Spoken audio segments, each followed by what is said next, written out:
Halo semua, perkenalkan nama saya Rizka Sela Febriana. Saya mahasiswi dari Universitas Internasional Batam.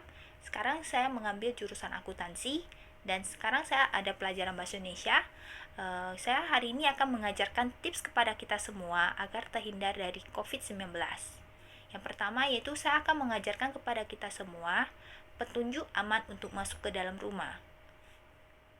Apakah kalian semua sudah tahu apa aja sih petunjuknya? Oke, ikuti aja ya. Oke, yang pertama, kita masuk ke rumah, jangan sentuh barang apapun.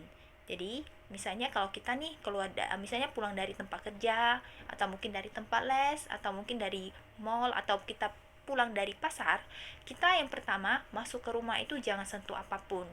Maksudnya, misalnya meja, kursi, atau mungkin masuk pegang gagang pintu itu jangan dipegang dulu.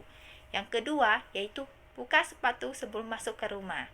Jadi kalau penting kita untuk mengapa alasan kita harus buka sepatu sebelum masuk ke rumah? Kadang kita kalau keluar kita kan pakai sepatu. Rupanya sepatu kita menginjak kotoran, debu. Jadi itu kalau kita bawa masuk ke rumah itu juga menyebabkan salah satu penyebab kita bisa terkena COVID. Yang ketiga yaitu buka baju kita dan segera masukkan ke keranjang cucian.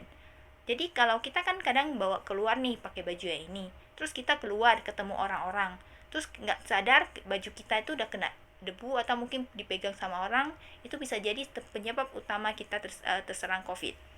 Yang keempat, kalau bisa setelah pulang dari ke tempat luar, kita langsung segera mandi. Karena dengan mandi, kita itu akan, misalnya kotoran yang ada di badan kita itu langsung dicuci bersih, dan kita boleh langsung masuk ke dalam rumah. Yang kelima, itu kita harus taruh tas kita, dompet, kunci, dan yang lain-lain itu ke dalam suatu kotak di pintu masuk. Alasannya, karena dengan meletakkan barang tersebut ke dalam kotak, itu kita harus, maksudnya kita sterilisasi sebelum kita bawa masuk ke dalam rumah.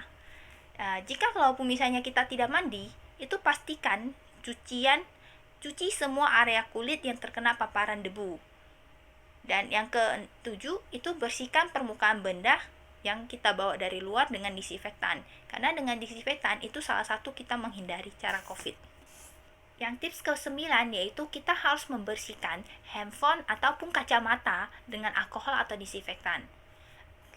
Kalau saran dari saya sih, yang pertama itu kita perbanyak cuci tangan jika kita memegang sesuatu. Yang kedua itu kita harus memakai masker jika kita ingin bepergian.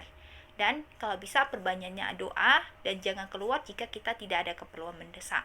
Itu salah satu kita membantu diri kita maupun orang lain gitu. Jadi kalau saran saya stay safe and still healthy. Terima kasih sudah ikut dalam acara kita kali ini. Terima kasih.